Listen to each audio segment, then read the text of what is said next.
Good evening. Alright, folks. I know it's kind of a weird night for streaming tonight. Tuesday night, middle of the week. Sorry I could not do Sunday or Monday this week. You may not have heard unless you live in the area, but Southern Ontario just got a massive dumping of ice and snow. More ice than snow, actually. So, yeah, we're having a good fucking time up here.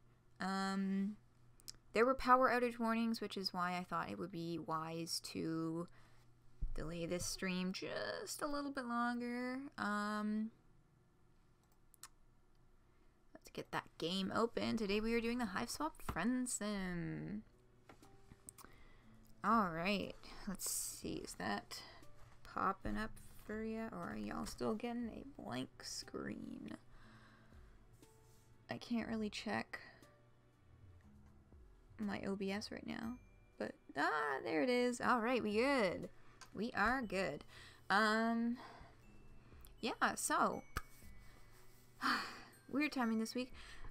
We did not get, my area did not get power outages. There are areas they set up to 37,000 or 40,000 people were without power for some period of time. My area was not affected by that, thankfully. But, yeah, it was a little bit worrisome. The CN Tower, actually, is they closed it down, and they closed down the Ripley's Aquarium, which is this massive, Ripley's, believe it or not, like, well, it's an aquarium. It's fucking huge. It's really fucking amazing. If you are ever in the Toronto area, interested in doing touristy things and spending a few bucks, it does cost a little bit to get in there, but it's so gorgeous. Yeah. So that was closed, and then so was the Rogers Center, which is basically a giant sports dome. The three of them in that area in the CN Tower, they were all closed because there were giant chunks of ice falling off of the antenna of the CN Tower, and one of them even punched a fucking hole in the top of the Rogers Center. So it's a wee bit dangerous in that area at the moment. Yeah.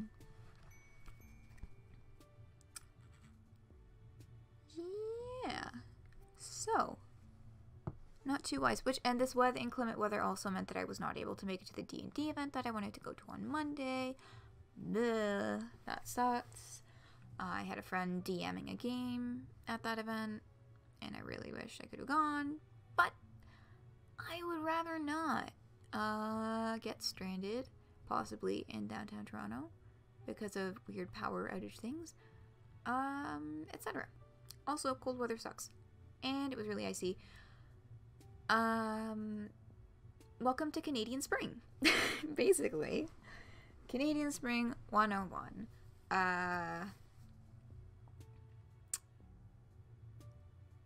This. Just snow.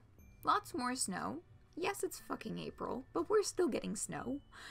Oh, also, audio levels for this.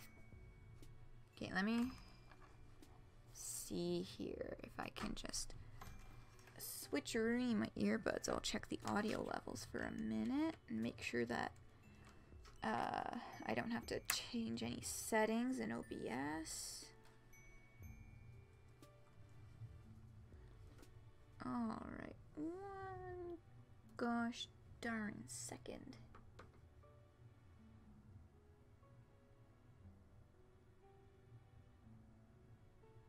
Alrighty, that's good. That sounds diddly darn good to me. Oops, let me get the earbuds plugged back into my computer here. Okay, oh, for the love of stupid pop-up window. Okay. And we're back.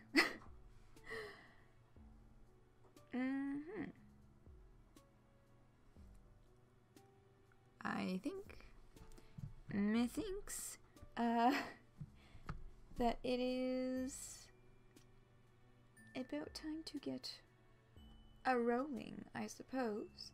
Oh, another thing that I wanted to say, referring to this game, oh yeah, it does this. The title does this, like, you can't click on it or anything, but the colors change. And of course the red and blue reminds me of Sollux's Psionics, because who else would this be associated with? I suppose Matuna as well, Mobius double reach around, you know, the red and blue, right? The two teams, the trolls.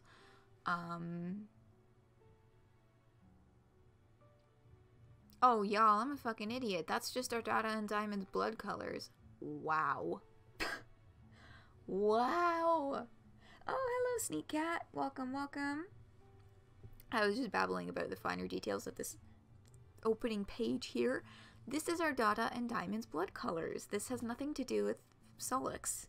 Did you know that? Because I didn't, apparently. So, yeah, we've got this lovely billboard back here. Right, and we're playing as the MSPA reader. I love this, like, the stylistic callback here. I love that they kept this link to the roots of all of this. The roots of Hiveswap, the roots of Homestuck, this art style, this, like, the MSPA reader generic figure.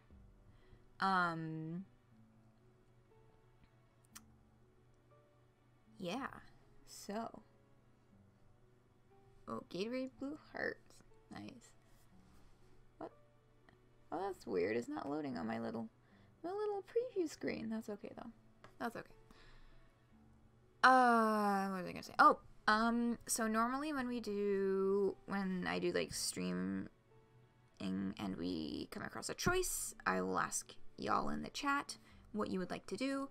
For the purpose of this stream, I have a specific order that I want to go through the actions in because I know where they'll lead and I kind of want to do the endings in a certain order. So, you had some earlier today. Nice. That's some good shit. I haven't Gatorade in a fucking long ass time. Yeah, so I'm gonna guide things today just for the purpose of hitting all the right points, so to speak. But I will ask y'all who you would like to talk to first. Alright, here we go. You have just crash landed on a planet called Alternia and staggered from the smoldering wreckage of your ship. You are now completely alone in a strange world. Desperate for information, for provisions, and possibly a little... Oh, shit, fuck. I never noticed there's a typo there before. There's a fucking typo there. That's a typo. Hot dog. Okay, we'll talk to Diamond first. Desperate for information, for provisions, and possibly a bit of medical attention. But most of all, you are desperate for friendship. Won't someone on this godforsaken rock be your buddy? Any weirdo will do. You're not that picky. Hang on. What's this now? Is someone approaching? Diamond. Okay, Diamond, here we go. Can I just say... This fucking... Oh, the music hasn't started yet. I just put my earbud in. I'm like, oh, this music. It hasn't started yet. Okay. Yes, someone is approaching. A strange, gray-skinned alien with a cozy-looking hoodie. Perhaps they will make for a good friend?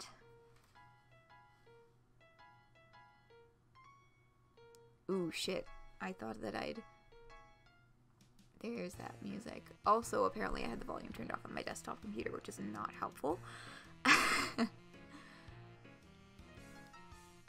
This music is such a fucking jam. I'm pretty sure this is...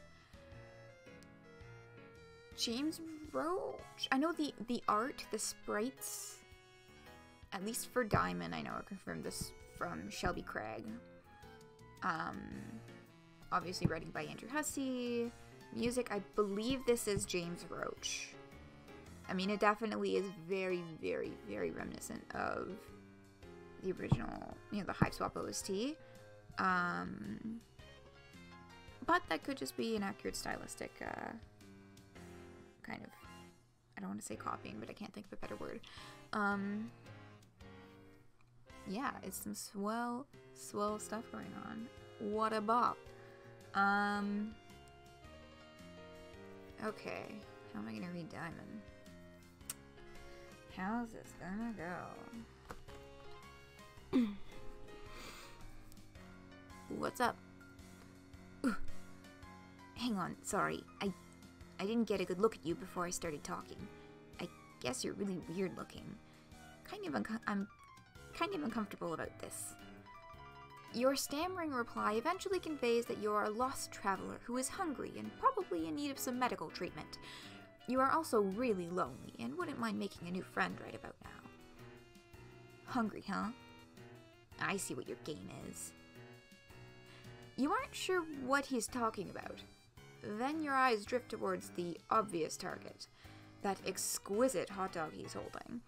It looks really, really good. Your mouth starts watering noticeably. Aw, no. I knew it. You're just like all the rest. Your agenda is to have me relinquish my delicacy. Oh, I gotta put more emphasis on the yellow words. Your agenda is to have me relinquish my delicacy. Well, forget it. I've been tricked out of 2 other oblong meat products this week already. I know you probably think I'm an easy mark due to my blood color, but I still have some dignity at least. You don't know anything about his blood color, or why that would matter in this conversation about his hot dog. You're hungry, sure, but you didn't mean to cast a threatening gaze at his meal. All you really want to do is make a new buddy. Blah, blah. All you really want to do is make a new buddy, so you don't feel quite so alone in this strange new world. I see. You just want a friend and not my sweet meat. Sorry, I get a little paranoid when I walk around with such delicacies in public. You can't be too careful. Folks tend to get that greedy look in their eye around my warm sausage. Oh, you know, I didn't notice this at first, but I'm gonna point it out to you all in case y'all haven't noticed, even though you may have had a little twitch of recognition. God, there's so many fucking innuendos in here. And it's like, no, I didn't even realize that until someone pointed it out to me, and then I was like, oh, fuck.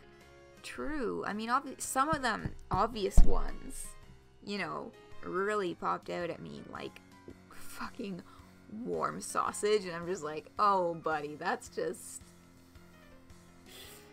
Oh, hussy. But, they're all bad. You were wondering if you should point it out or not? Yeah, no, the first time I played it through, I was able to keep a straight face, but I don't know. I'll be able to read the rest of this, but also, like,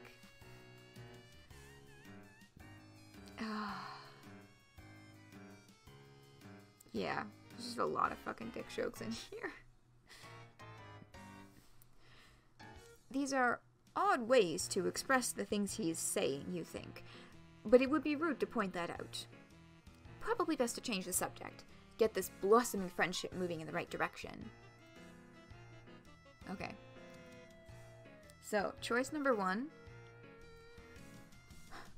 Ask if you can have a bite of his hot dog. It looks amazing. Forget it. I'm leaving forever. Bye. Disrespectful. That is Diemen ending number 1. So that was over pretty quickly. Are you gonna go back in again? Yeah, he's just like disrespectful. Oh my god. Okay, so, each character has 3 endings, just so you know. Yeah. So, we'll do ending number 2 now. The introduction, Diemen, and we just read all of this, so let's skippity-doo-dah. Here's our choice. Alright. Ask if he lives nearby. Yeah, or I used to, I mean. My place was bombed by drones a while ago. Now I don't have a hive, but I'm making it work out here. Foraging for tasty things when I can. I've gotten pretty good at it. Talking people into giving me meat products, I mean. You quickly feel a sense of pity for your new friend. You thought you had it rough, crash landing here, hungry and friendless, and come to think of it, feels like your arm's broken? Your ribs, too, maybe. But enough self-pity. This is about making a new, great friend. You ask your friend if there's anything you can do to improve his life. Oh, wait. Are we friends now? Like, is that official? Man, I don't know. Why don't we slow it down a bit, see how things go? Not saying it's out of the question. I just think I should take some time to see if you're actually friendship material. Someone I trust, you know? Not just another looky-loo gunning for my delicacy. Oh, damn. You got out over your skis again. Of course he's right. This is totally reasonable. You feel sure you can do what it takes to win him over. You make a mental note to avoid looking at or mentioning his hot dog, since it seems to be such a sensitive subject. You do everything in your power to avert your gaze from the hot dog. You are aggressively not looking at it. In fact, don't think hot dog thoughts. Don't think hot dog thoughts. It's working.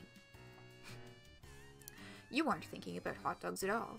It's like he isn't even holding one, and no one ever even brought up the fact that hot dogs exist. He seems to notice, on some primal level, your current non-hot dog mindset. He smiles. You pay closer attention to the boy's face. It's a nice smile he has, actually.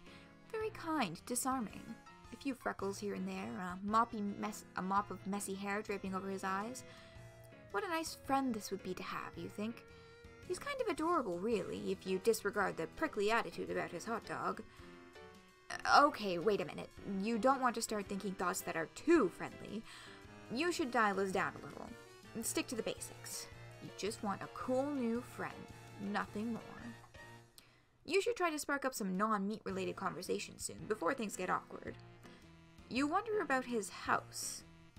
It got bombed? Yeah, you know. Routine drones passing through my hood. A little bombing, a little culling. That's how it goes around here. I was a lucky one. My Lucis, not so much. He's a goner.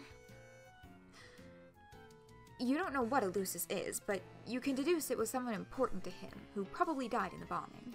This poor child. Ugh. You bet his eyes are hot dog shaped? What the fuck would that even... What the fuck would that even look like? His horns are supposedly hot dog shaped. I've never seen it because, like, what the fuck is this? But, oh, I think I get it. It's like the fancy ones where it looks like there's the little knot tied at the end. Hot dog horns. Sausage horns. Along the lines of more penis jokes, I saw someone say that they look like uncircumcised penises. So there's that too.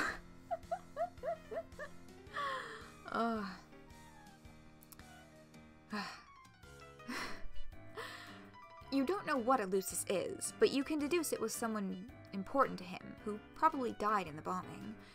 Rather than overwhelm him with annoying questions about his culture, you decide the right play is to show some sympathy. Thanks. I miss him. Sometimes I think I enjoy savory bun delights as a way of covering up the pain. They're so good though, it's hard to stop. I favored the juicy meats before he died anyway. It was something we did together. how did we start talking about my hot dog once more? Let's drop it. Please, dude, don't bring it up again. You didn't bring it up, but you don't want to correct him. The boy is clearly grieving. You see 2 faint red tears roll down his cheeks from behind the messy bangs. Your heart can't take it. You have to console this homeless boy somehow. Then he'll definitely be your friend. But what to do? Okay. Let's keep it chill for this round. Let's give him a friendly pat on the back. You want to hug him? Oh, we will get there, I promise. I have a very specific order to these things. You will understand. You didn't know. Well, surprise, we will get there, but for now, let's keep it chill. We have, we just met, Let's keep it chill. We'll see what happens. You keep it simple and pat him on the back a couple times. Everything's going to be okay. Since you're his new friend, or at least working towards earning that status, he has a new ally to help him with whatever comes his way. He wipes his tears and appears to get himself back together. Your friendly gesture worked. You're right. I shouldn't let the past get me down. In a way, I'm free. I'm off the grid. They probably think I died. I don't need to worry about knocks on my door because I don't have a door anymore. Maybe I can live off the land for the rest of my life, scrounging for sumptuous indulgences wherever I may find them, by rummaging through awful drums or smooth-talking the right mark. Sounds like the life, honestly. I miss my Lucis, but I think he would be proud of me. If I can make it without him, if I can survive on my own, I know he would be proud. Maybe I don't even need to leave the planet. Maybe I can avoid taking the ordeals altogether. Can't test who you can't find. If I play my cards right, I can probably live to ripe old age on this planet without getting caught. Like hiding in alleys and sewers, scraping together just enough succulent proteins to keep myself going. Honestly, I don't even need to get by that long, since I have a much shorter lifespan than most trolls. So I think I might just be able to make this work.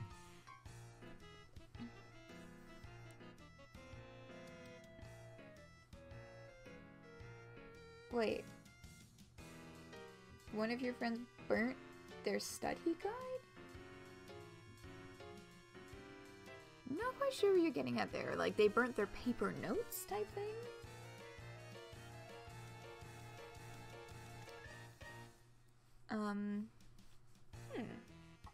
That is a predicament. I'd imagine a study guide would be kind of important.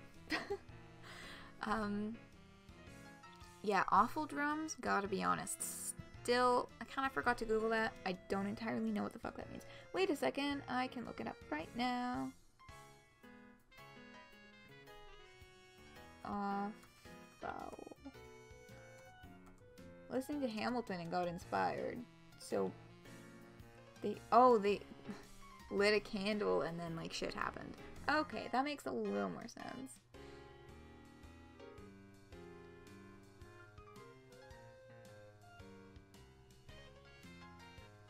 Oh, true. Yeah. I suppose homeschooling would work a little bit differently. Offal is the entrails and internal organs of an animal used as food.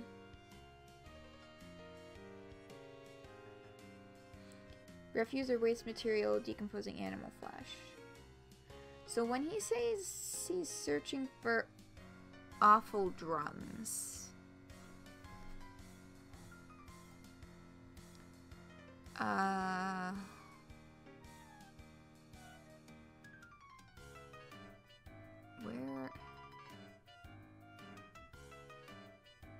where does he say awful drums? Fuck. Yeah, rummaging through awful drums or smooth talking the right mark. Awful drums. So, oh, hey Aleph. We're just trying to figure out what the fuck awful drums means. So far, we found the definition of offal is the entrails and internal organs of an animal used as food. So, see, it seems like by awful drums, it's just another way to refer to hot dogs, but it's not highlighted in yellow, so maybe he means something else. Although I did find a typo in the fucking introduction, so like, could just be another minor mistake. I think I'm gonna leave it at that. I think that makes enough sense. Rummaging through awful drums. Rummaging through discard, I guess drums of discard animal meat. That seems to make the most sense in this case, I think. Okie dokie. So he's just inspired himself into staying on the fucking planet. Let's see where this goes. You look confused at the last remark, but again, don't want to be impolite. He holds up his hand as if to tell you not to bother. I can tell you're not from here, it's okay. Rustbloods don't live a long time. Blood classes higher than me live progressively longer the higher you go up. Sea dwellers basically live forever. It's kind of crazy and seems unfair, but that's how it is. I'd be jealous of them, but I think I'm not. I'm almost grateful I don't have to have very long to make it in this world. I don't know what I'd do if I had longer. I'm happy to settle into a nice short ride, keep a low profile, taking some good meat along the way. Nothing wrong with that life if you ask me. You understand. It seems like a tragic story, but if your friend has made peace with his destiny, you might as well too. You offer a sympathetic shrug and continue your impressive streak of consecutive seconds not looking at his hot dog at all. He smiles again. He seems to be relaxing, gripping the dog a little less tightly. That's good. You know, you're good at listening. Not many people understand me at all. A lot of people find my overly possessive attitude towards meaty delights to be strange and off-putting. That should be yellow. I just realized I turned off cursor visibility for this, so like you can't even see my fucking cursor right now, which is, I probably should have left that on. But anyway. I've heard this more than once and lost some friends that way. Ugh. There are some past personal dramas I do not want to think about, let me tell you. But you're different. Maybe you put me at ease because it's obvious you're even lower than me. No offense, but you are. Drones would vaporize a hornless goof like you, no questions asked. Oh, sorry, I didn't mean to scare you. You laugh it off. You're not scared, you say. You survived worse. You pat your broken ribs and wince. You clutch your sore ribs with your broken arm and wince even harder because of that. Oh man, looks like that arm hurt, huh? Looks like that arm's hurt, huh? Guess it's broken. Let's see what we can do about that. Here, hold this a second. He hands you his hot dog without hesitation. Oh, wow. He wants you to hold it? This is such a remarkable gesture of trust. You're overwhelmed. You gingerly take the hot dog with your good arm, being very careful. You hold the hot dog from beneath with your fingertips, as if it's a priceless, delicate treasure. He takes off his vest and puts it on the ground. Then he takes off his shirt. You avert your eyes for a moment, then realize that's silly. Nothing particularly indecent about this, you suppose. If he's comfortable, so are you. Then he puts his vest back on, takes the hot dog back from you, and hands you the shirt. Here, make a sling out of it. That should help. He's right. It does help. It does help. Your broken arm is a lot more comfortable and secure. This shirt smells like meat, too. You can't tell if you think that's a bonus or if it's weird. You decide it's a bonus. This is your new friend. He loves meat, and so do you. It's your greatest common interest, in fact. Why? Oh, I guess just because the shirt's like really close to his face, that he realizes that it, or they, I suppose, anonymous MSPA reader realizes that it smells like meat.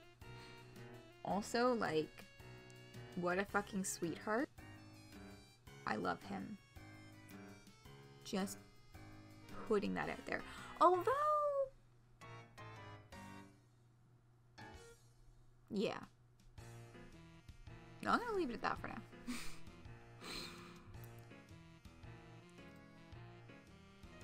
Nice.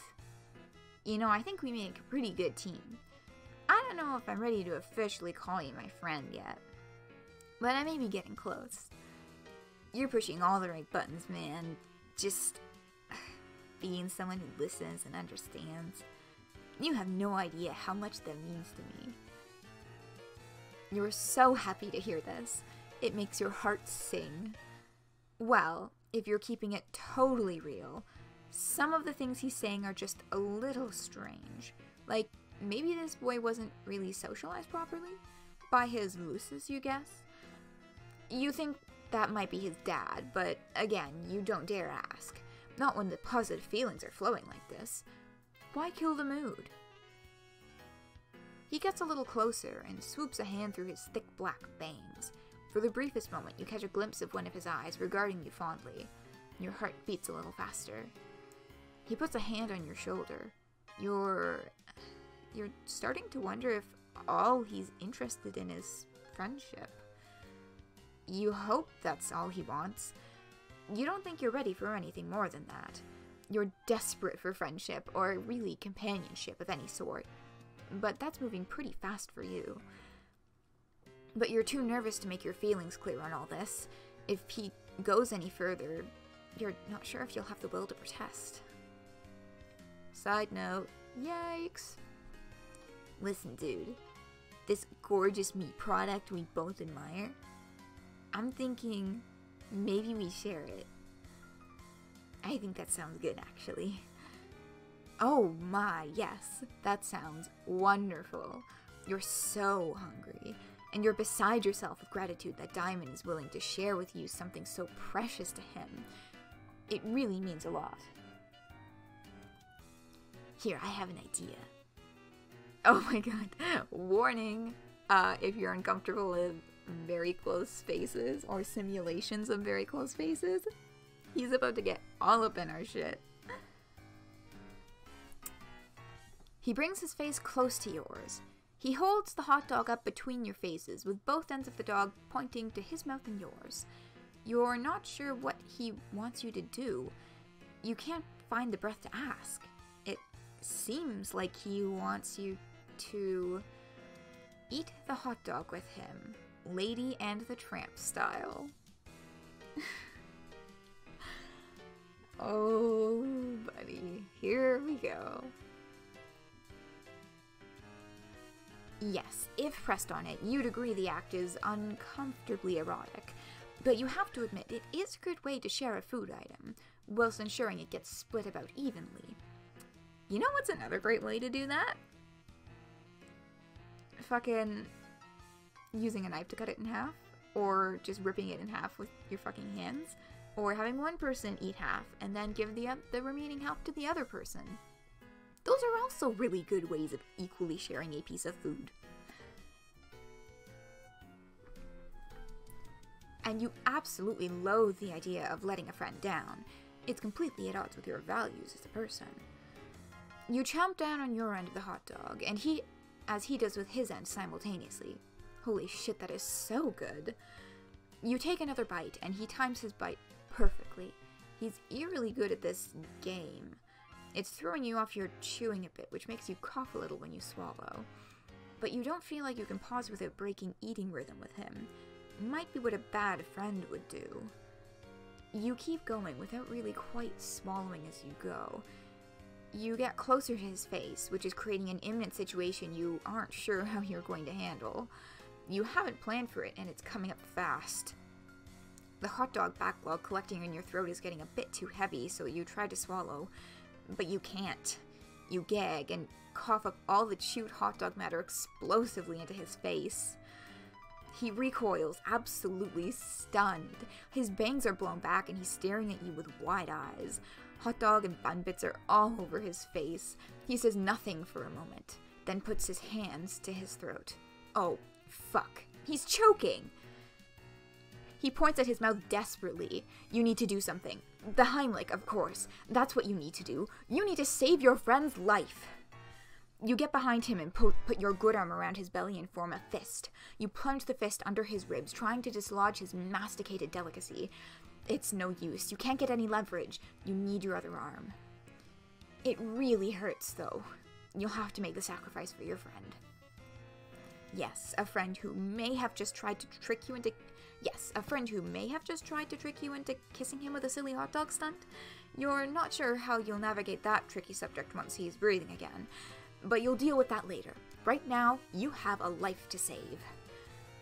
You pull your broken arm out of its sling and grab your other fist in front of his belly and squeeze. You try and try and try. His face is turning, well, not blue.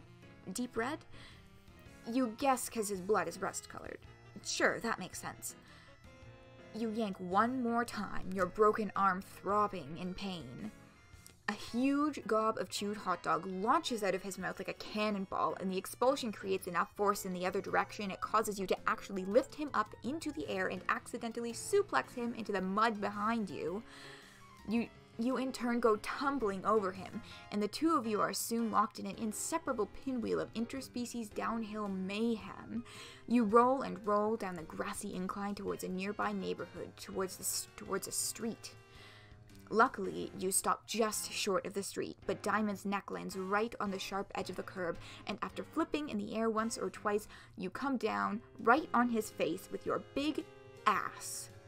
You hear a crack.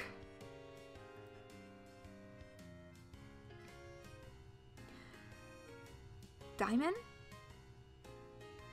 You slap his cheek a little. No response. He's not breathing. You check his mouth. Throat is clear of hot dog debris. Oh, God. This can't be happening. You look around, panicked. This isn't what you need right now. All you wanted was a friend. You can't be held responsible for alien murder. You have to hide the body. You see a couple kids creeping out of nearby houses to see what all the commotion is. There's no time. You've got to find a bush or something. There. Over there. Looks like a little alien bushy thing. It's pretty small, but it'll have to do. You drag the vested, shirtless carcass over to the bush.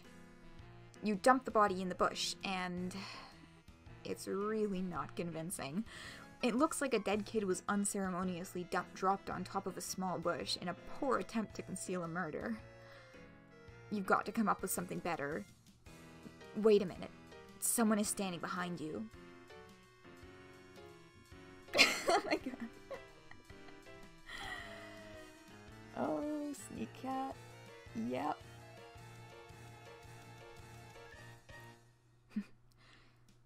Hello, stranger. I don't like the sound of that. Let me try that again. Hello, stranger. Don't worry about this little mess you've made. I'll take care of it for you.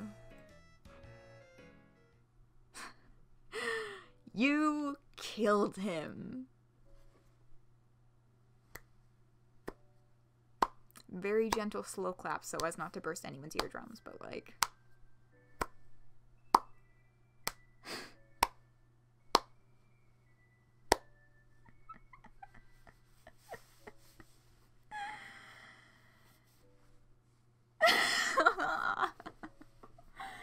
Oh, sneak cat. Yeah, it's,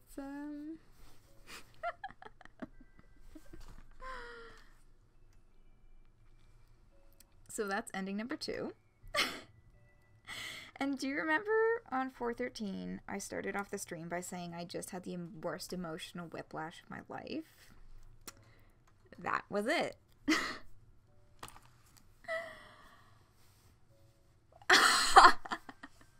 Oh, like, true, though. That is one hell of a way to die. Like, what a fucking scene. And Ardata over their fucking shoulder. Like, holy fuck.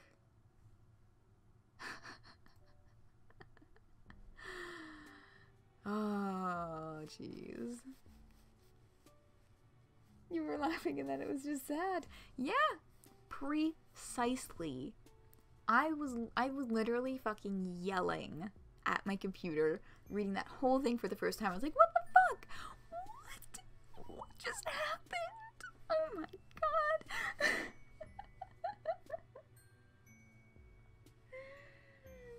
Oh,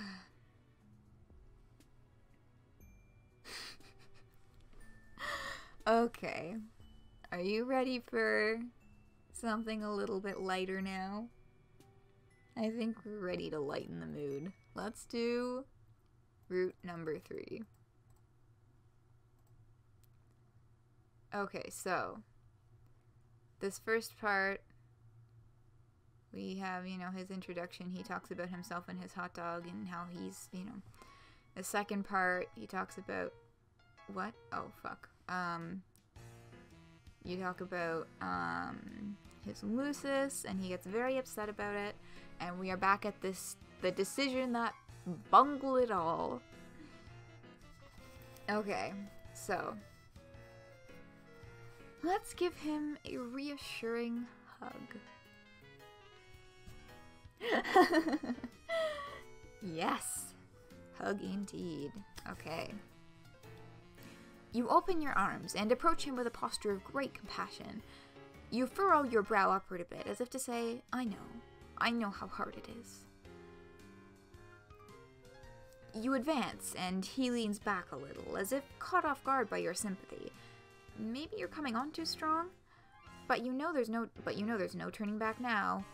You don't just throw the brakes on an imminent heartfelt hug like this. Well, actually, if they don't want you to fucking touch them, you probably should. Just tossing that out there. You embrace him awkwardly, and it goes well for a moment, until you realize your arm is broken and it seizes up reflexively in vain. It jostles the hot dog in his hand, and he bobbles it. You both gasp. You try to detach from the hug so you can catch the hot dog, but it's already on its way to the ground. In your attempt to save it, you stagger backwards and slip. The hot dog gets smushed under your big, dumb ass the moment it makes contact with the ground. Diemen lets out a shriek.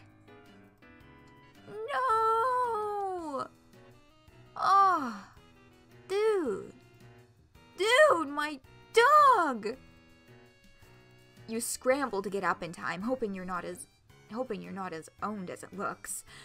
But your feet keep slipping, and your butt keeps grinding the hot dog into the mud. Yeah, not the hot dog. Another thing that I did not catch until it was pointed out to me a little later. The fact that all of these fucking innuendos surrounding the hot dog, and then you fall on the hot dog, this phallic object, and their narrative is describing it, you grinding your ass into it. Honestly. You can't. I know. What the fuck? MSPA reader? You bungled it up. Let's see where this goes from here. When the carnage finally subsides, you roll over and check it out. It's completely unsalvageable. Just a gross, meaty mud mash, like the hot dog never even existed. Diemen howls in agony and slumps backward against a tree. Oh no, you fucked this up so bad. That's it, man. I've lost everything. I'm not sure what the point is of even living anymore. You are absolutely mortified by your clumsiness and foolishness. You have a feeling you'll be thinking about this moment for years to come, during those insecure moments when your mind seems to be looking for any excuse to make yourself cringe with self-doubt and shame. Still, you can't help but feel this guy is being a little unreasonable. It's just one hot dog. There are probably plenty more of those to come by, for those who know where to look in this strange world. He himself said he makes a habit of enjoying these, so they can't be all that uncommon. Maybe he just has an unusual psychological disorder surrounding a fixation on this particular food item? Yes, that could be it. Poor guy. So, I don't know, something about that line, just the tone of it kind of hits me wrong, but I can't put my finger on it. This just means he needs your support as a friend all the more. You won't give up on your friends, or for that matter, people who you're trying desperately to become friends with. That just isn't who you are as a person. You have an idea. You run it by him with a sense of optimism and salesmanship. The past is behind you. There is no need to wallow in self-incrimination and guilt over the hot dog incident. Diamond perks up a little. You want to help me get another hot dog? Absolutely. It could be a fun adventure, you say. It could be a fun adventure, you say. Something to bond over, to bring two new buddies closer together. Okay, you don't say that out loud, but you really hope it's true. I don't know. Could be a long shot. Sometimes it can be days before I'm united with another plump treat. Glistening with perspiration. Steaming, relaxing comfortably in a soft, melt-in-your-mouth loaf. Damn. Now I really want a hot dog. I guess I don't have much choice but to take you up on your offer, do I? What do you have in mind? It's a good question. You haven't made a plan yet, and frankly, don't even know where to begin. But he's interested in spending more time with you, which is the most important thing. You'll figure something out. You decide a display of confidence is called for here. You decide a display of confidence is called for here. A real show of leadership to improve morale. You smile, hold your head up high, and tell him to follow you. You know exactly what to do. Well, not really. But you give no indication of that at all. He's definitely intrigued. You've got him hooked now, you think. He's probably wondering if he hit pay dirt, finding a new friend with the hot dog hookup. Of course, you don't have the slightest idea where to find a hot dog. But you've got to admit, you're enjoying the feeling of being important and valued by a potential friend. You don't want to do anything underhanded, yet you can't help but feel you should probably milk this social gambit for all it's worth. This way, you say, as you begin marching confidently in a random direction. He obediently follows and begins rubbing his tummy. Oh my god, he's walking around rubbing his damn tummy. Goddamn. You begin to feel nervous almost immediately. You have absolutely no idea how this is going to play out, or if it even stands any chance of resulting in a hot dog at the end of the journey. Oh well, you'll figure something out along the way. You lead him through the streets and winding through the yards of strange-looking houses, and he follows. He takes care to make sure you both are not seen, which could get you both in trouble, apparently. The improvised circuitous route appears to provoke his suspicion. Dude, are you sure you know where a dog is? It seems like maybe you're lost. Oh, absolutely. Absolutely. You're absolutely sure you know where to find one, you say. You're just throwing anyone off the trail who might have been following you. He nods solemnly, as if that makes perfect sense. Whew. But you can't keep him guessing like this forever. You've got to do something. Take some bold action to keep his interest in this wiener quest. You say, this way, down here. This is a shortcut to the hot dog supply you are privy to. It's the Motherlode. In the sewer? Yes, totally. It's just a short trek through the sewer. Shouldn't be more than another hour or several of sewer trudging. That is, if he still has the will to do what it takes to get his hands on more juicy dogs. Oh, hell yeah. You know it. After you, man.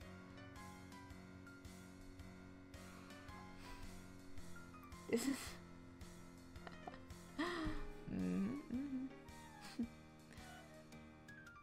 An hour later, you're so deep in the sewer you've lost all bearings and sense of direction.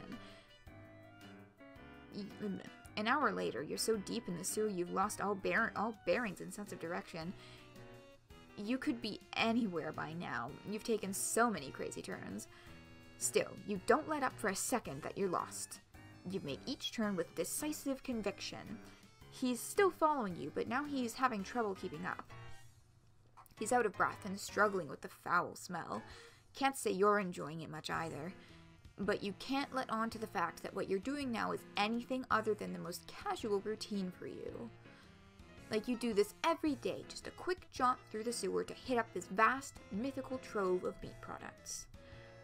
Okay, when you put it that way, maybe this all sounds a bit insane. Still, you're in too deep to second guess yourself now. Hey, I gotta stop and rest. I can't lie, I'm starving for a heavenly frankfurter. But this might be too much for me. I don't think I'm cut out for this. You pause and look back. He's sitting down now, slumping against a filthy sewer wall. You're intensely relieved to see you may have just won this impromptu game of sewer hot dog chicken. But more importantly than that, this looks like an ideal time to show some sympathy and have a bonding moment with your would-be friend. You sit next to him, and with your broken arm, put a hand on his knee in a platonic but deeply understanding way. Your arm hurts when you do this, but it's worth it. Every little gesture counts when making a new friend. I kind of suck. My Lucis is gone, I don't have any skills, and most people think I'm weird for liking hot dogs so much. I'm probably just gonna get cold. I'm not good at going on adventures or doing anything hard. All I'm good at is finding an easy meal here and there, however I can get it. Like talking people out of their fine sausages and using tricks or other ploys which end up losing me friends. It's been unthinkable that anyone would actually do anything nice for me, or would want to have that sweet, sweet meat I desire. Or would want me to have that sweet, sweet meat I desire. At least it was unthinkable until now. Your heart begins to race. Could it be? Is this shitty improvised sewer escapade actually working? You can't believe it.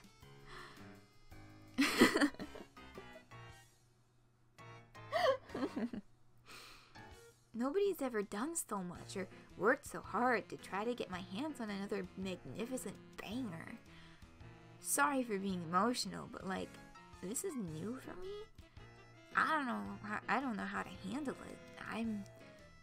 I'm just so grateful.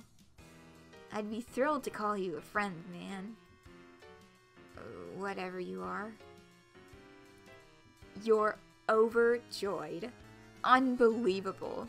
It's almost too good to be true. What now? It's such a sudden turn of good fortune you hardly know what to do. Should you hug the guy? Last time that didn't go so well, but this time he's not holding a hot dog for you to clumsily defile, so maybe this is your moment. Wait. What's that? A deep rumbling sound begins to echo through the tunnels. Oh shit.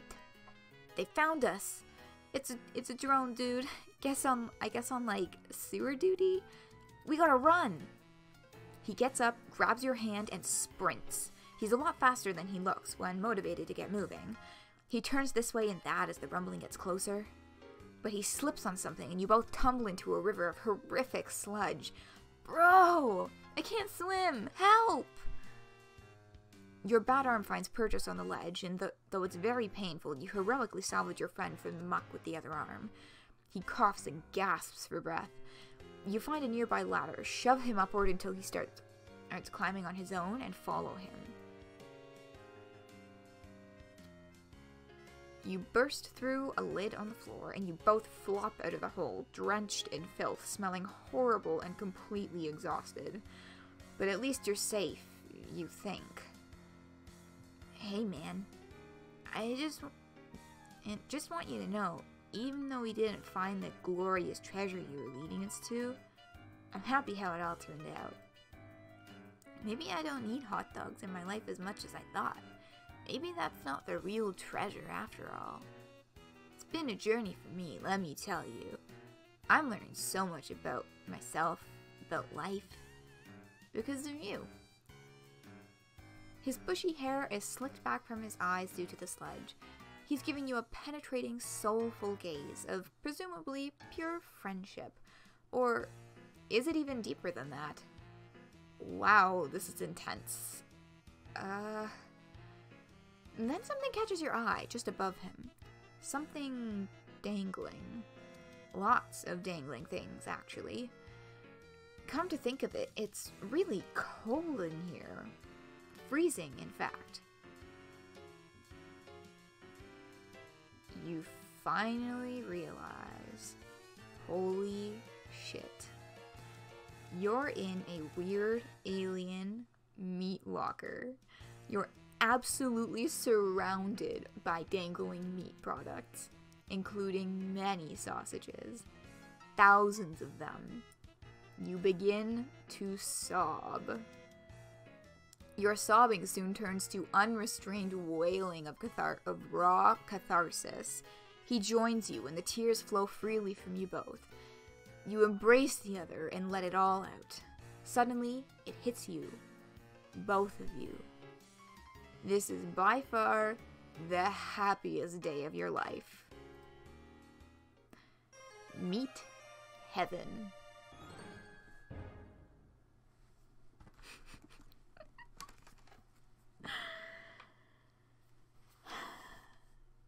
Ta-da!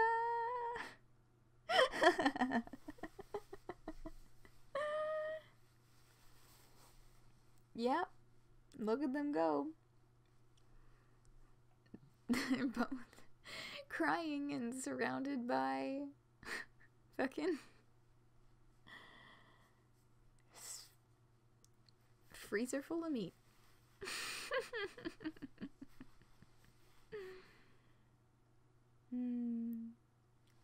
They're so happy.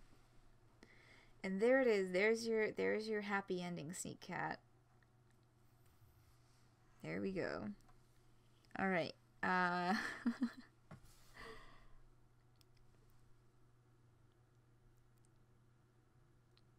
It is time to take 5.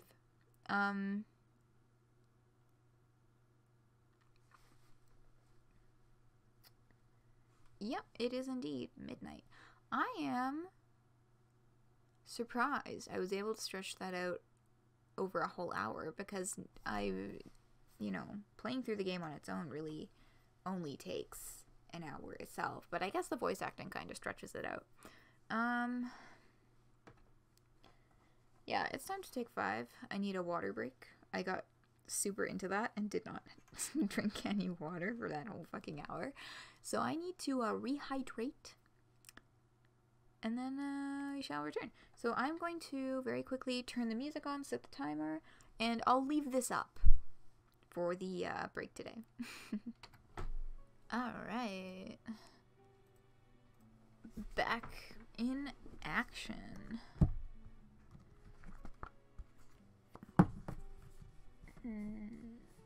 Okay, good. Checking all my stuff. All my stuff is good. Let's head into Ardata.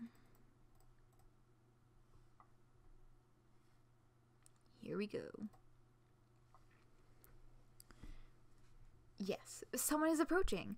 A strange, gray-skinned alien clad in blue. Perhaps they will make for a good friend? Oh, this music! God damn, it's so fucking good. Okay. Earbuds gotta come off so I can concentrate on voice acting. But like, oh my god. Okay. Here we go. Oh, I can't even remember how I read her before. It was good. Well, that actually did the opposite of help. Dear God, and just what are you supposed to be? Your stammering reply eventually conveys that you are a lost traveler who is hungry and probably in need of some medical treatment. You're also really lonely and wouldn't mind making a new friend right about now. Oh. Oh my.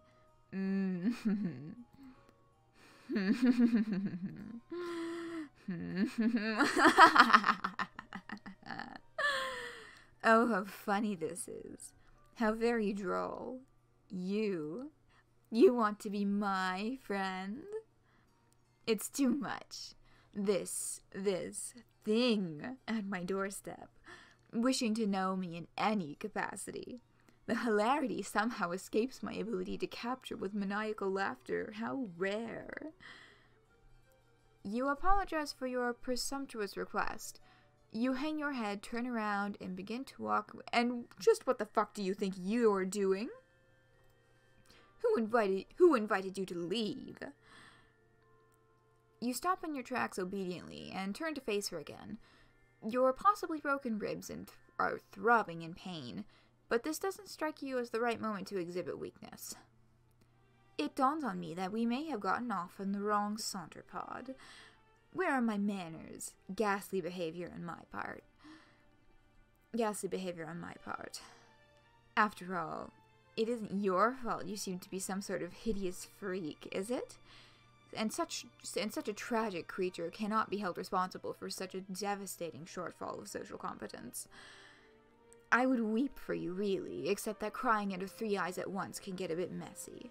So instead, I think I'll be saving my tears for someone less offensively worthless. You aren't sure if she's inviting you inside? Or if she's just got you to stay a little longer so she could insult you some more. You try to remain stoic while your confrontational new friend decides what to do with you. Unfortunately, you sniffle slightly. Oh.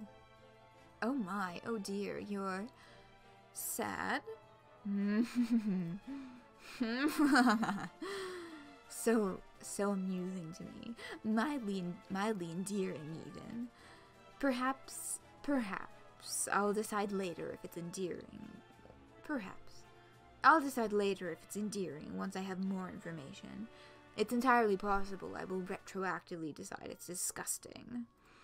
But for now, try to put yourself at ease. You completely pitiful fool. Not one more sniffle. Do you understand? You nod while practicing exemplary control over your nose.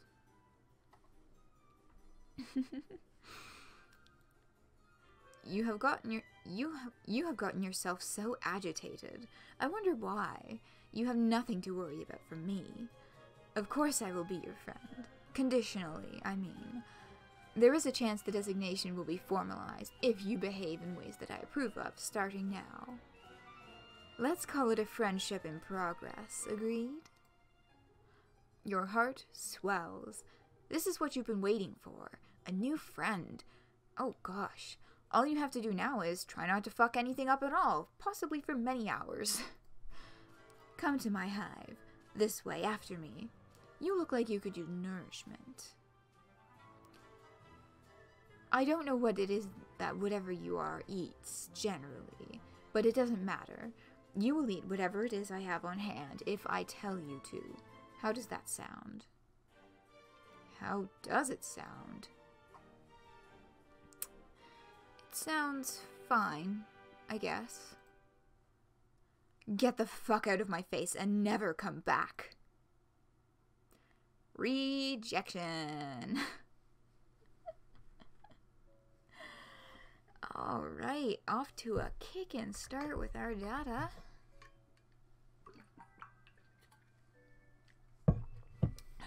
Okay. Yes, her expressions are quite wonderful. I too enjoy them so. Yep. You did not unwaveringly agree with her, so you're out. Let's try that again, shall we?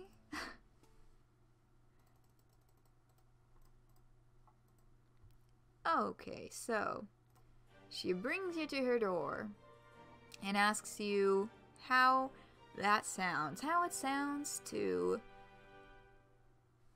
only do as she tells you, basically. It sounds good. I'll do whatever you say.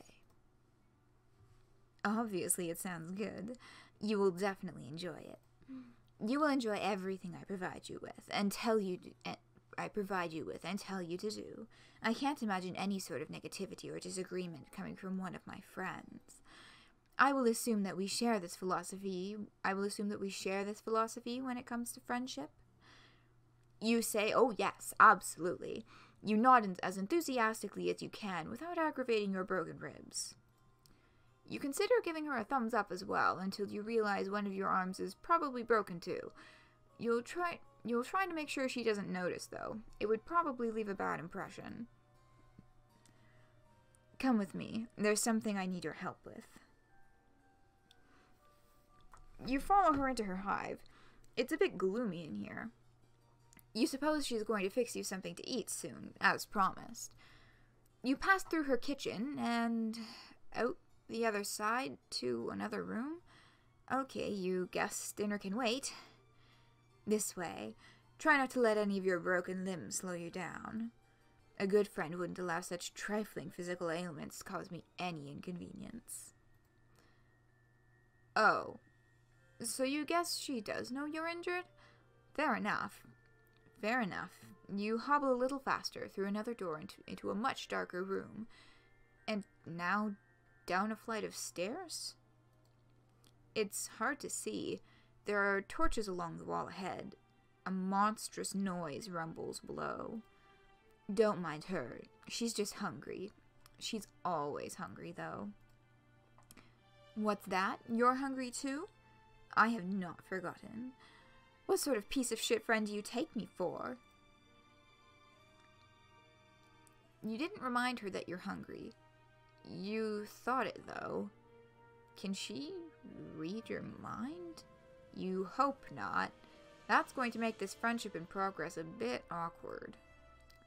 I can feel my Ardata voice bouncing up and down in the intonation.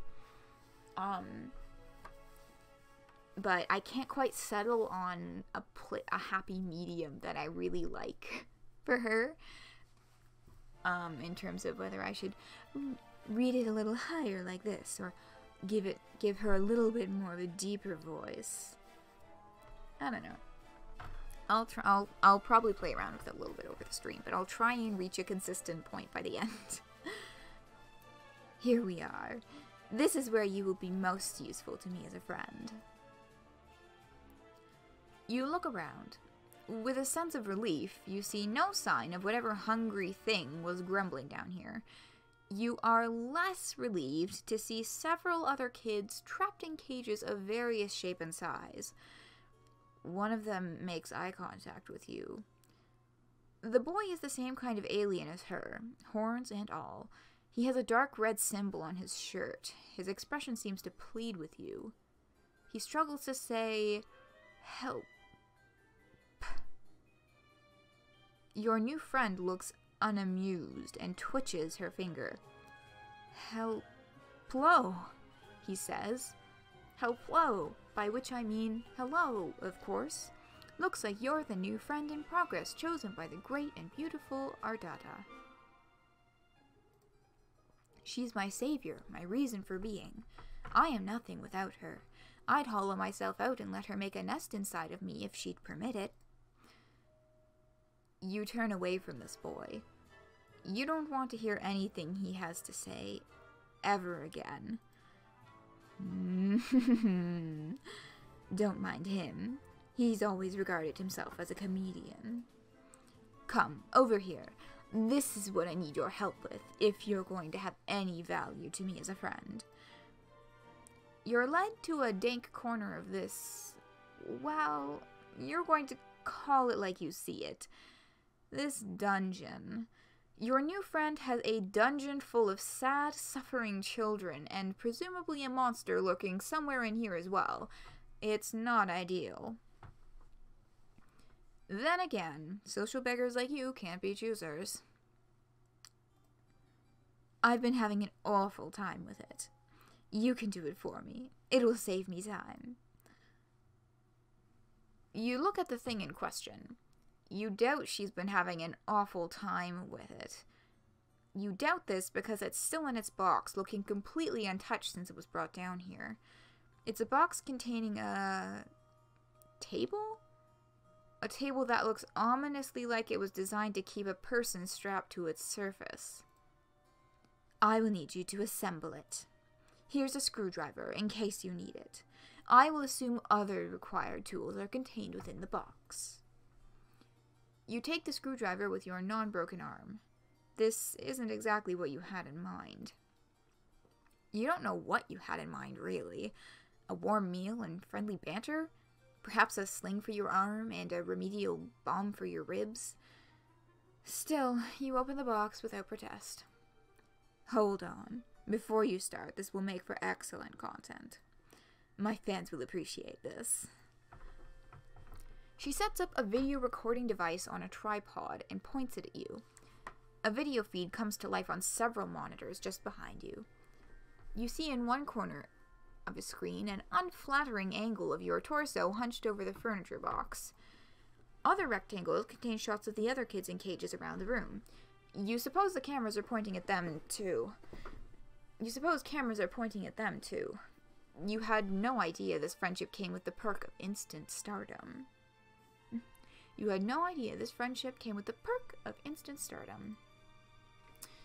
Now you may begin. She's suddenly sitting in a comfortable-looking chair facing you and holding a chalice, swishing around some viscous liquid it contains. You have all the parts spread out on the floor, organized according to their labels in the instructions. You try to remember the last time you assembled something like this. You don't recall enjoying it. To be perfectly honest, this doesn't look like it will be fun at all. She frowns conspicuously. Oh, how sad for you. I'm sorry, is this activity not to your liking? You reassure her vigorously that no, it actually looks amazing. You love shit like this. This is what you were born for, you say, as you swoosh the screwdriver around, demonstrating your plainly evident skill with the tool. Forget the thing you just thought. Completely arbitrary and wrong thoughts pop into your head all the time. It meant nothing, you swear. Yes, I hear that a lot. Continue. You open the little bag full of screws. Jesus, there are like 50 screws in this thing. Where could most of these screws possibly even go? Judging from the picture, the table really doesn't seem that complicated. You look at your screwdriver, then study the screws. Every single one requires an Allen wrench. Does this even come with an Allen wrench? The instructions seem to suggest it does. You look around, but don't see one. Did you open the bag too forcefully? Did the Allen wrench go bouncing off into a dark dungeon crevice nearby? Maybe you lost some of the screws, too. Damn it. You begin to sweat and look around nervously. You check underneath one of the parts. No, it's not under there. You grip the screwdriver a little tighter. Wonder what to do next. What indeed? Well, let's go with option number 2. Just do your best assembling the table. This is what friends are for. You decide it would be best not to complain about the missing Allen wrench. Your friend would probably consider it bad form. You'll just make do and twist in all the screws by hand as best you can. Your broken arm isn't making this any easier. You favor the other one and prop pieces into place precariously, leaning against each other while you nudge them into position with your legs so the screw holes align. It's really frustrating work, you're not going to lie. As you're twisting in the first screw, the grooves slip and the screw gets stuck, but you've already turned it too tight. Now it's hard to get it out.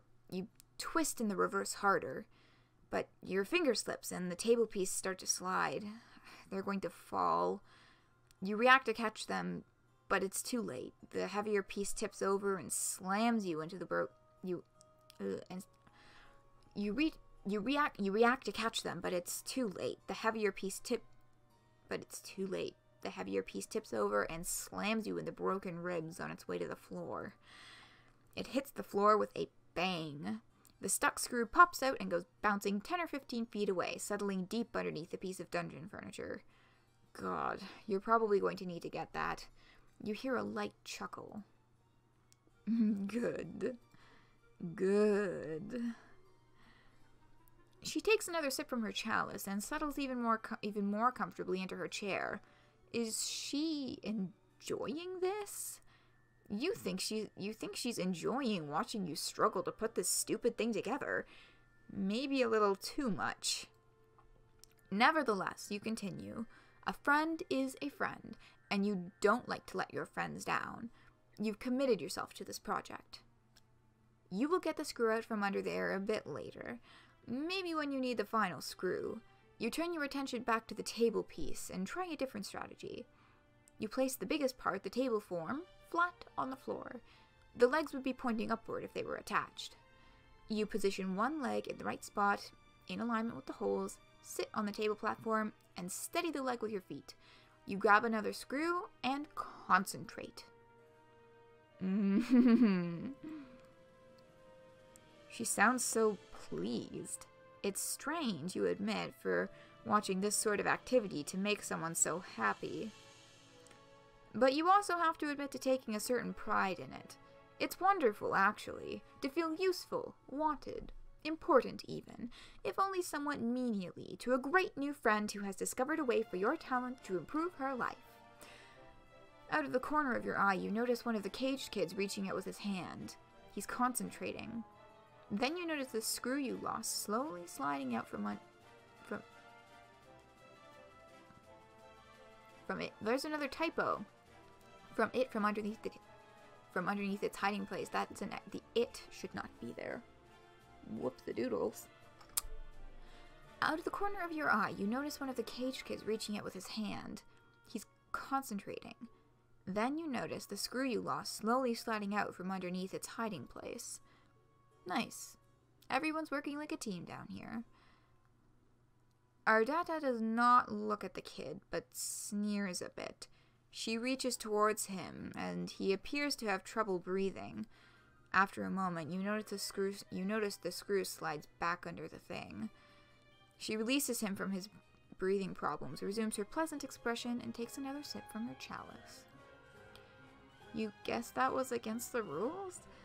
You decide to make a note of it. Your friend runs a tight ship down here.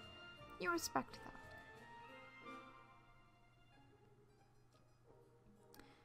About an hour later, you have all 4 legs on, and no, that was wrong. 1 second. About an hour later, you have all 4 legs on, plus some other accoutrements attached. You wrestle mightily with the thing to get it upright, using only your good arm. It seems she may have forgotten about the final missing screw. You doubt the table needs it. You decide you won't bring it up if she won't. You give it a test. It's pretty wobbly since you were only able to tighten the screws with your bare fingers, but again, she doesn't seem to mind. She reclines and has a look on her face which makes her appear absolutely enamored with your handiwork. She has finished her drink, and the chalice is on a side table. Some awful-looking thing crawls along the floor towards her. It looks like some sort of spider, the size of an average dog. Its abdomen is preposterously large. Actually, you think it's a huge tick? That's what it looks like. It settles just in front of her. She puts her legs on top of it and crosses them. It settles under their weight and grumbles. Let's try it out, shall we? You shrug and sit down on the rather rickety table. You're about to lie down, but she interrupts you. No. You fool. You absolute fool. What do you think you're doing? That's not what I meant. Get up. You stand up, embarrassed. Again, without looking at the caged kid, she raises an arm towards him and beckons. He stares blankly and opens his own cage, which apparently wasn't locked. He shuffles vacantly over to your table and lies down on its surface. She looks at you expectantly. You aren't sure what to do. What? You didn't think I'd be playing table stickball on that thing, did you? You aren't sure what table stickball is. Oh, you're really pretty simple, aren't you? It's like A miniature version of arena stickball, played on a table. Got it? So, pool. You don't, but you nod. Now, go to it.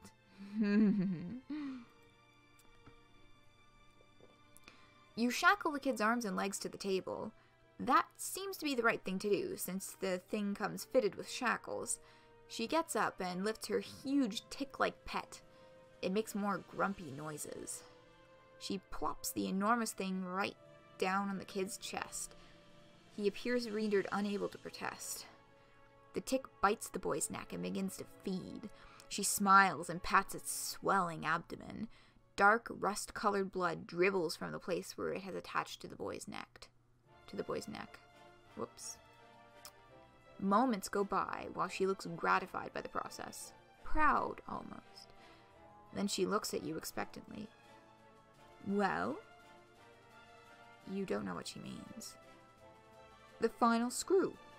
Aren't you going to retrieve it and screw it into wherever it needs to go? The job isn't done. I don't keep the company of many individuals who leave things unfinished, you know. Of course. What were you thinking? You should have known your friend wouldn't let that go unnoticed. Actually, you feel like an idiot for thinking it would. You stoop very low to the ground, on your knees, placing your cheek just above the floor. You peer under the large edifice. It's dark in there and goes back a ways. Lots of room for that darn little screw to roll. You take a few pitiful swipes with your good arm, but come up empty. It must be further back. You think you can see it? Yeah, that must be it. Just a little further. You have an idea. A tool would be helpful. Guess the screwdriver will come in handy after all. How did she know? Your new friend must be very wise. You think you're liking her more every minute. You grab the screwdriver and feel around with it. Yes. You got it, you think. You carefully scrape it closer to yourself and then pick it up. You then go back to the table and find the one remaining hole you left unscrewed. You slide under the table as a mechanic would with a car. There it is. The table is creaking and wobbling quite a bit now. The tick is really getting into its dinner, it seems. All the loose screws in the table have added up to a lot of given leeway in the overall stability of the furnishing. Maybe the final screw will help. Ardata has returned to the setup with the monitors. She's adjusting some settings on the feed, controlling the zoom of the camera, and typing some remarks into a chat window. This is very good material today. It's not often that I can provide content of this caliber to my subscribers. Go on, complete your project. This will be very good. You still think it's weird that she likes watching you put furniture together so much, but you're not one to judge friends. Sounds like a great way to lose friends, honestly. You screw in the final screw, but the stresses on the table are causing the holes to be misaligned. This won't be easy. The huge tick shifts its grotesque body above you, causing the table to creak loudly. You nervously slide halfway out from under the table to check it out. Then a loud pop. Then the sound of scraping metal. 6 or 7 screws shoot out of the desk like rivets in a sinking submarine. What a piece of shit this thing is, you think a little too late. You really needed that Allen wrench. All 4 legs splay dramatically out from underneath it at once, like a baby deer on ice. The table platform comes crashing down onto your lower torso, breaking your pelvis. You bellow in pain and flail to pull yourself out. You forgot that you're still holding the screwdriver. In your desperate flailing, you plunge the screwdriver into the fat abdomen of the tick, which begins gushing rust blood with great force, spraying your entire upper body and face. The beast starts thrashing wildly and screaming. You can't see your new friend due to the blood in your eyes, but you can't imagine she is thrilled about what's going on here. Your annihilated pelvis is in perfect agony. You have to get your miserable torso out from under the shitty table. You have an idea. With your broken arm, you start slapping the big ass of the screaming tick while yelling, "Yeehaw!" You clutch the screwdriver handle with your other hand hard. The blood-gushing monster starts kicking and rearing, then blasts off across the dungeon floor like a pig at a rodeo. You hold on for dear life, still blind, but your plan works. You've been pulled out from under the tomb you've spent the last hour constructing for yourself. Your pelvis is in ruins, but at least you're free now and riding like the wind. As you and the blood-spewing tick go tearing around the room, crashing into stuff, you hear a boy crying. You guess Ardata became distracted enough by your foolish display to cease her paralyzation method on him. Or maybe distracted is the wrong word. Maybe she's disappointed by your foolishness? Oh god, you might be blowing it right now. Might be. The tick swerves suddenly and starts running up the stairs. Ow, ow, ow, your brittle pelvis feels every step on the way up. It careens through the rest of the hive, crashes through the front door, then comes to a sudden halt. You're catapulted violently over its backside and sail 50 yards through the air. You land on your ass and wipe the blood from your eyes. Okay, this was embarrassing. But everyone makes mistakes, right? You can still salvage this friendship. You know you can. You turn back to look at her hive. Ardata is standing in her doorway with a very furious look on her face. She is flipping you off. You will not be my friend. Rejection.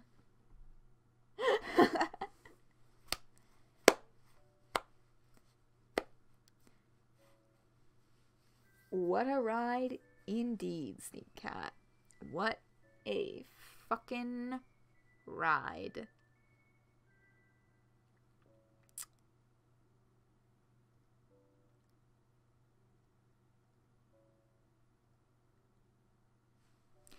And that's all there is to say on that matter. Okay. Let's see our third and final ending, shall we? Some water while I skip through all this text.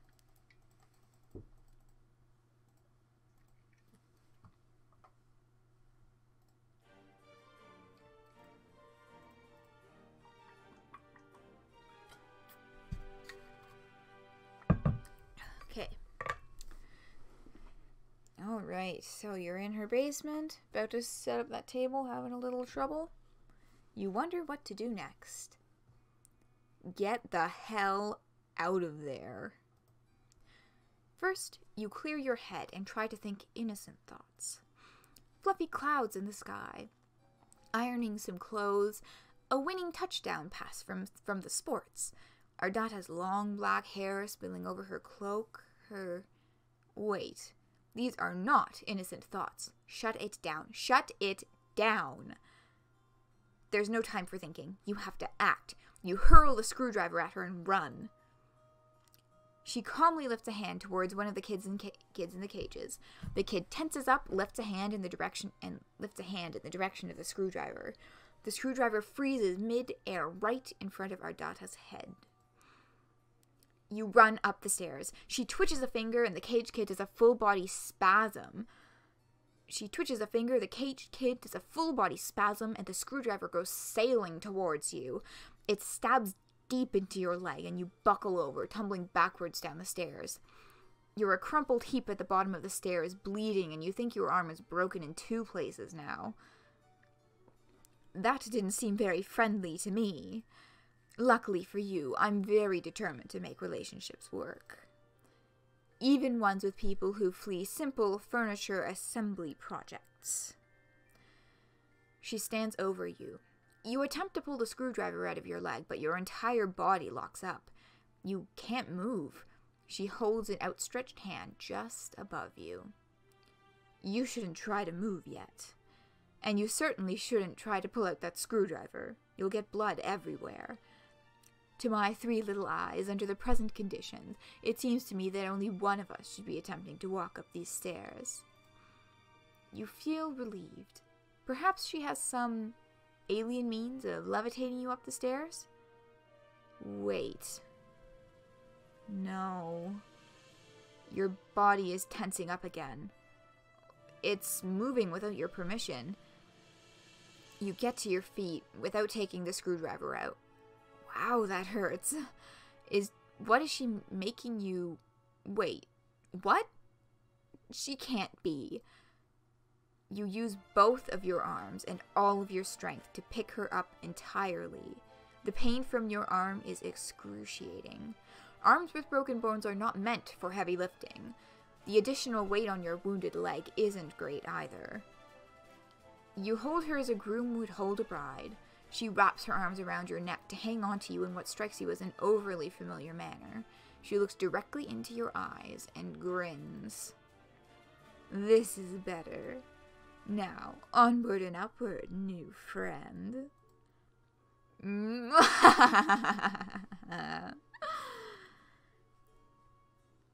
Your legs begin to operate without your consent. They wobble and struggle under the weight. The wound throbs. You lumber back up the long flight of stairs, carrying her all the way. You take her back to the kitchen and set her down in a chair, seated at a table. You didn't think I'd forget about dinner time, did you? Let's put your unfriendly behavior behind us. It's a good thing for you that I'm benevolent enough to overlook disgusting acts of betrayal. You may have noticed I keep several friends in my hive who I have similarly forgiven. Consider the transgression blood beneath the abattoir. You exhale. Now that she mentions it, yes, you are hungry. Maybe a warm meal will lift your spirits and get this heretofore turbulent friendship back on track. Maybe you'll even get a chance to pull this screwdriver out of your leg. You pull out a chair and attempt to sit down, but your legs lock up and then you stand again. Apparently this was not the right thing to do. Oh, but why are you sitting? There's cooking to be done. You stagger mechanically over to the fridge and open it. You pull out a large hunk of some sort of alien mystery meat and put it on the counter. With your broken arm, you reach in anguish for a big, dangling meat cleaver. You chop the hawk, wincing with each swing of the cleaver. You place the sliced meat in a frying pan, sear it lightly, and serve it on a plate very rare, just the way your new friend likes it. You didn't know that's the way she likes it, but you surmise this is what she prefers in a piece of meat, since technically she is the one doing the cooking. You put it on the table in front of her, along with a fork and knife beside it. Your muscles relax as you are apparently allowed to control your own body again. She does nothing except for look at you with a pleased expression. You eye the meat in front of her, then the meat on the counter, and the chair on the other side of the table. What should you do? Prepare a plate for yourself? Is that what she wants you to do? Well, it looks like you're confused. Isn't it obvious what to do next under your own volition? A good friend would know what to do. In fact, I don't think a good friend would take nearly as long to decide what the right thing to do next is. It actually seems to me that a very rude friend would hesitate for as long as you are hesitating. Or perhaps someone who is not a friend at all? You begin to sweat again. Clearly, you don't have much time to make up your mind. If you wait for even a few seconds longer, you will probably be guilty of being a bad friend. Maybe even a dreadful one. That is not the type of person you like to think you are. What will you do? Feed her. This feels like the only obvious thing to do. She is looking up at you quite expectantly. You reach for the fork with your good arm. You go for the knife with your other... Ow. You can't do it. The arm is much less serviceable when the muscles are not being forced to be a psychic override to disregard the pain response. Nevertheless, she looks at you patiently and smiles. That's nice of her, you think, not to be mad about it. You feel like you're growing closer to your new friend by the minute. You put the fork down and pick up the knife with your good arm. You cut the meat into several pieces with a careful sawing motion. You put the knife down and pick up the fork and stab a piece. You put it close to her mouth. She seems pleased. Very good. Nice technique. Well-sized morsel, too. She chews the meat with excellent form. She has very good table manners, you think. When she finishes the pieces, you slice off some more and continue. The meat looks very good. Your mouth is watering, but she doesn't offer any. Oh well, when it's the right time for you to eat too, you're sure she will let you know.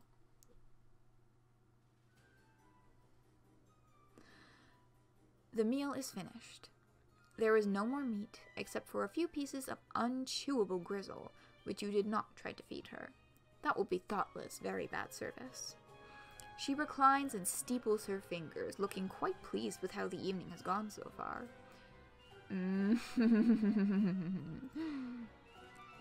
You aren't sure why she's laughing.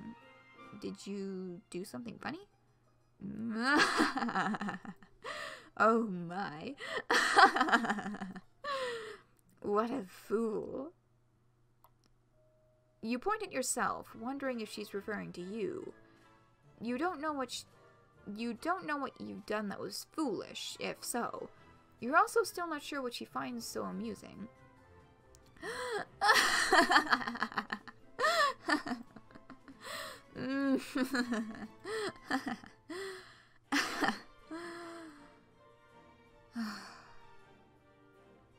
She pauses her laughter for a minute or two, then slowly begins to frown. A faint blue tear rolls down her cheek from her bottom eye. Oh, whoops, I right-clicked. Cool, right-clicking brings up the pause menu. Brings up the save menu, that's interesting. The truth is, I don't even know why I'm laughing. This isn't very funny, what's happening here. It was a good dinner. You did a good job, whoever you are. She puts her face in both of her hands and sobs quietly. You have no idea what to do about this. You stand there, still holding the fork, feeling a bit useless. There is a lot of pressure, you know, being so respected and admired for your high status in this world. I didn't ask for this, to be so superior to so many. Much is expected of you. Much is presumed about what your personality will be before you even develop one. You work hard and build a brand based only on what you think people assume you should be like. Sometimes I wonder, am I even good at being sinister? Could I be more sinister if I tried harder? Maybe this is not my true calling after all. You begin to offer words of sympathy. This all seems heartbreaking to you. Your poor new friend. But your jaw muscles contract and your mouth shuts involuntarily. You guess it's not your turn to speak yet? Okay, that works for you. You like to be a good listener to your friends. But what would happen if I changed my brand? If I stopped being so sinister online? My friends and followers will deride and reject me, and my superiors will eat me alive. If I show weakness, if I scale back on my bloodthirsty content, will I incur the scorn of a wise-ass clown with 100 million subscribers? Will I be in a cage someday, listening to a fucking fool honk his horns for likes? No. I must persist. How lonely it is to know this is all I can do until the day I leave this planet. I have no material or sensory comforts left for me here. Until I can get on a ship and fly away, pain is my only solace. Oh, yo. Self-harm warning. Forgot about that. Yikes. Your hand holding the fork grips it tighter. You're horrified to realize what it is in the process of doing. You bring it down hard on her hand, which is placed flat on the table. She doesn't flinch or react in any way. 3 trails of cerulean blood flow from the tines where they pierce her skin. that wasn't friendly, you think. But then you weren't the one who did it, were you? You're so confused. My subscribers are not real friends. They adore me only for my sinister content. The show I provide, my wicked, infectious laughter. I get jealous of them sometimes because they get to watch my content. It must be thrilling, I think, but maybe I'm just jealous of them because they get to be people who aren't me. This is fucking deep, I know. Apologies if you cannot relate. God. She pulls the fork out of her hand and lays it gently on the plate of grizzle you didn't feed her. The people downstairs in their cages aren't my friends either. They act like they're my friends, though, and sometimes I even believe it. But they don't really want to be friends with me. Nobody does. The only person who has ever really wanted to be my friend, who's ever tried to be, is you. You clear your throat and point to yourself innocently. That's it. I've decided. You have passed the test. You will become my friend, officially. As such, I think a reward is in order. You are overjoyed. Your heart starts racing. You can't believe it. A real new friend. But you don't have much time to enjoy this achievement. Your body is doing something again. You bend down in a strained motion and pick up the plate and fork. You position the plate over your wide open mouth and scrape in all the remaining grizzle and begin chewing. It's virtually inedible. Your mouth humors the act of chewing for 2 seconds and then you swallow all of it whole in one painful gulp. Tastes like friendship. Friendship! Big yikes! Big yikes! Big ol' yikes-a-rooney! Woo!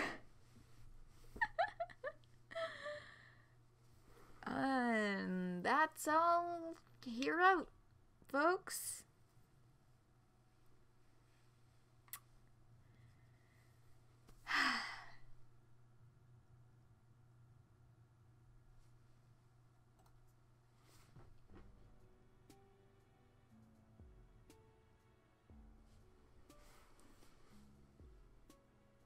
Yeah, the huge food bits you can... Yeah, like that grizzle must be absolutely disgusting. And it's only 12:50. It is not 1 o'clock. I thought we were gonna... Yeah, I thought I was gonna finish this a lot earlier. But the voice acting and the dramatic pauses made it really drag out pretty decently, I think. Well then, I hope that you all had fun on that roller coaster ride.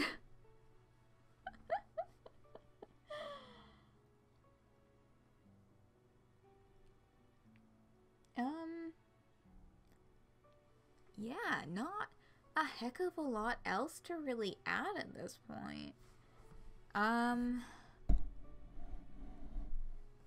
That's it until Friday for streaming. We'll get back to our regularly scheduled ham steak.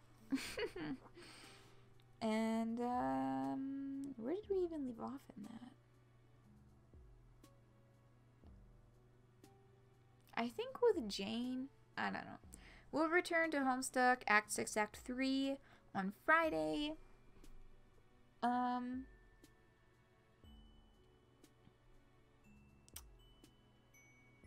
Yeah. And next week's bonus stream will be Undertale. I will follow through on my promise. I spent, like, an hour today trying to figure out how to get my files to transfer, and then I just got sick of things not working. So, yeah, I'm trying to get my laptop files, my save game from Undertale, from transferring it from my laptop to my desktop. I've tried a couple of different methods and it's not working out. I'll try a few more methods. Hopefully I'll have it done for next Friday, because I would really like to use my actual computer keyboard. I think that would be ideal. Yes, they were both very, very different roller coasters. Roller coasters for some very fucking different reasons. But hey, that's Hussy for you. It's good to read some fresh content of his, because that was, holy fuck. Wow. Trying to think if there's anything else to add, but I don't think so. I think I will make tradition of this, doing a Friendsim stream, shortly after the release of, expansion packs, because I definitely plan on getting all of the expansion packs. And I'm super excited to see which two they're gonna roll out next. Ooh. Yeah. So, that's all for today, folks. Thank you so very much for joining me this evening. I had a lovely time reading with you all, and I hope you had a lovely time, hearing. That was bad. I hope that you enjoyed the stream today. Let's just... those words make sense.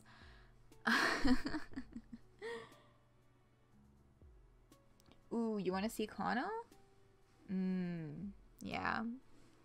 Who do I mean, I'm a little biased. I kind of want to see Chixie, because Chixie is... people are starting to say, like, you know, like the old term, like, patron troll. You know, kind of applying that to the new zodiac and being like, well, if there's a troll that corresponds with your extended zodiac sign, then that's your Hiveswap patron troll. And Chixie is my Hiveswap patron troll, so I, like, high-key want to see what's up with her.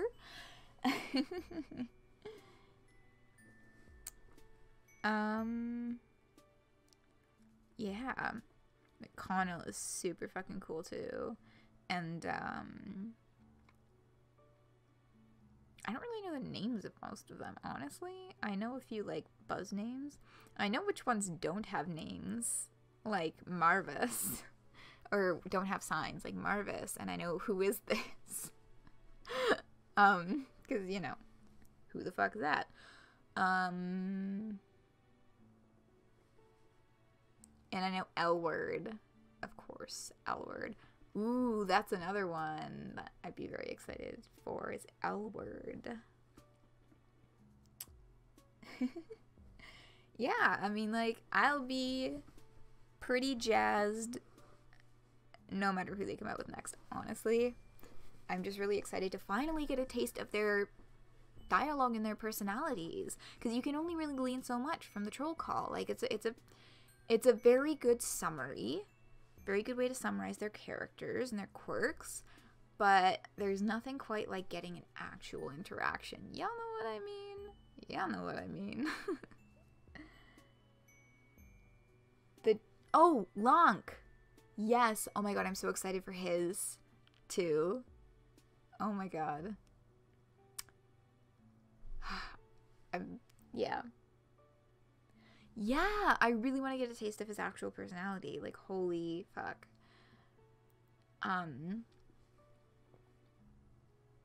Yeah. A lot of people are excited for Chahut. Chahut was a very popular one from the get-go. Like, as soon as their card went up. Or she, a lot of people say she, but I don't remember whether or not that was actually confirmed in the character card, or if that's just kind of like a fandom assumption. But, yeah, Chahut was, like, super duper fucking popular. Immediately. Everybody just saw this, like, I think that was confirmed in the card, if I remember correctly. But everyone just got excited seeing this hulking, purple blood girl covered in blood, and Amira,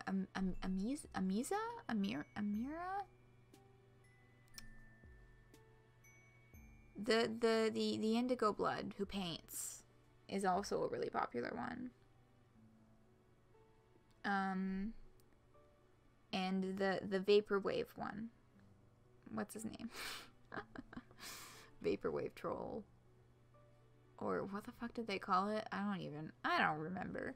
But like, yeah, there's, oh my god, I'm just getting myself so excited, even though we're probably not going to get another installment of this for a while. I don't know how fast they're going to pump these out, but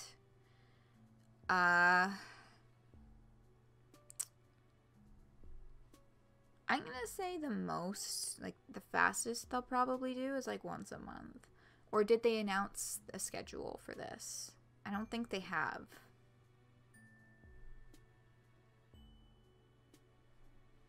Yeah.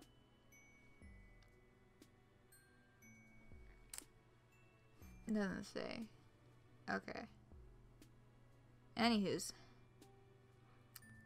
I gotta rest my vocal cords. Gonna watch some fucking YouTube. Have a snack rooney. And oh my god, Gallic, true, Gallic and what's and Zebra.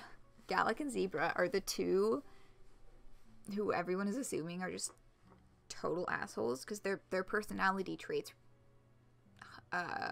really strongly pointed that way, right? I think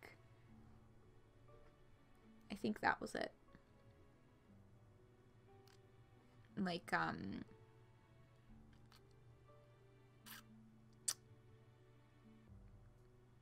don't remember exactly what, but they just gave off very bad vibes.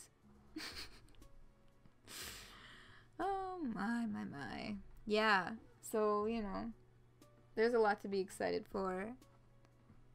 I'm super fucking pumped for, honestly, whatever the fuck they can come up with. I'm just, yeah. I'm excited. I'm excited. I'm so excited. I just really I loved Homestuck, and I'm super into what they've done so far with Hiveswap, and I'm really intrigued to see where it goes from there, because as Hussey said in an interview, kind of the tradition is to have, Homestuck tradition is like Act 1 is pretty chill, and then shit just fucking snowballs into massive clusterfuck bullshit, and I can't wait to see what massive clusterfuck bullshit Joey Claire and Zephyros Trito get into in Act 2, which is probably not coming out in spring 2018 anymore. They've probably had to push that due date, even though they haven't explicitly stated that. But yeah. So much to be excited for. Honestly, I'm just gonna go off for like a minute here. Homestuck has meant so much to me for as long as I have been into it, and what that exactly means, you know, it's shifted a little over time, you know, as I've grown as a person, right? But the biggest thing that's definitely stayed the same is it's always given me something to look forward to, something to be excited about, you know? And you just kind of need that sometimes. And yeah, sure, there's other stuff in my life that I'm really excited and enthusiastic about too. I'm not like totally dependent on Homestuck to like feel things. You know what I mean? But yeah, there's just this certain sense of like,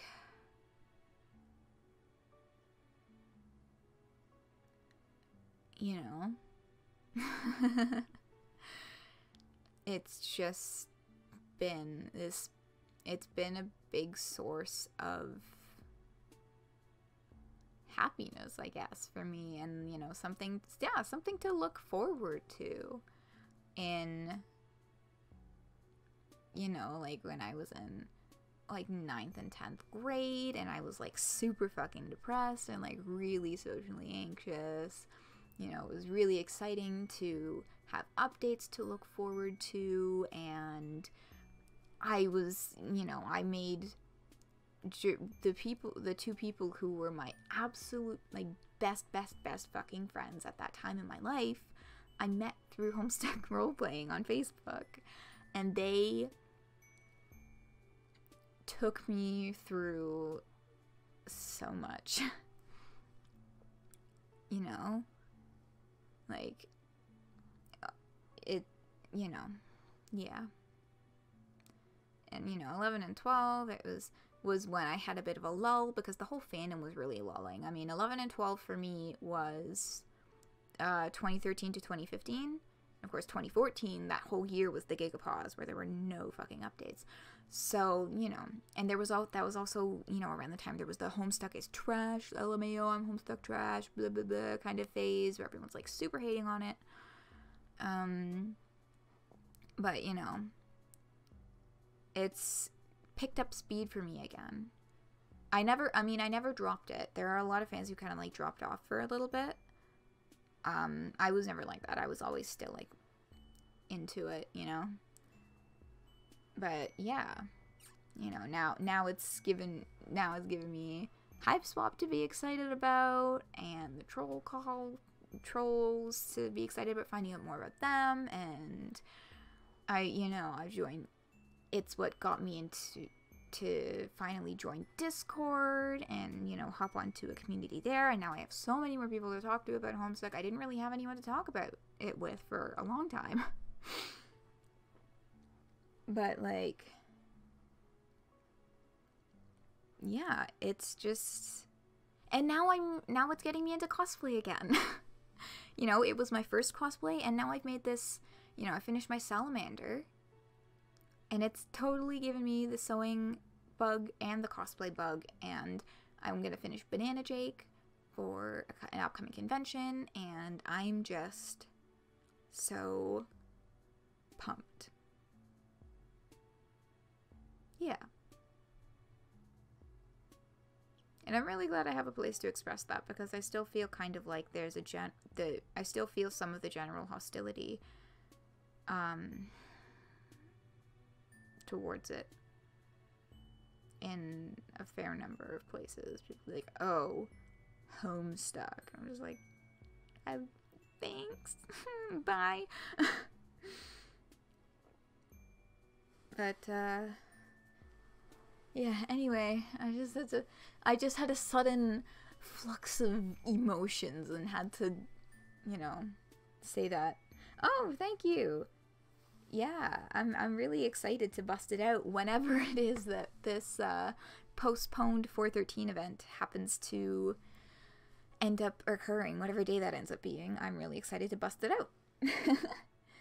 Oh, you met your friends through roleplay too? Oh, warriors. Oh, warrior cats. True. Yeah.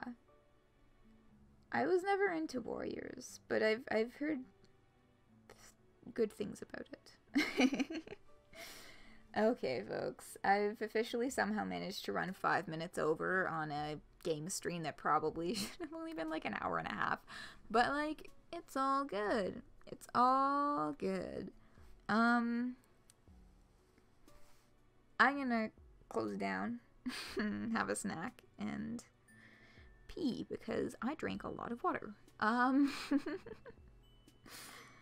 Alright, everybody.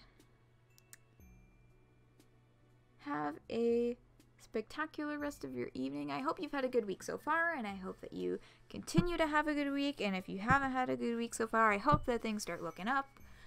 Thank you so very much for joining me this evening and listening to this fantastical new Andrew Hussey story. And yeah, that's all for tonight, folks. I will see you on Friday. Good night.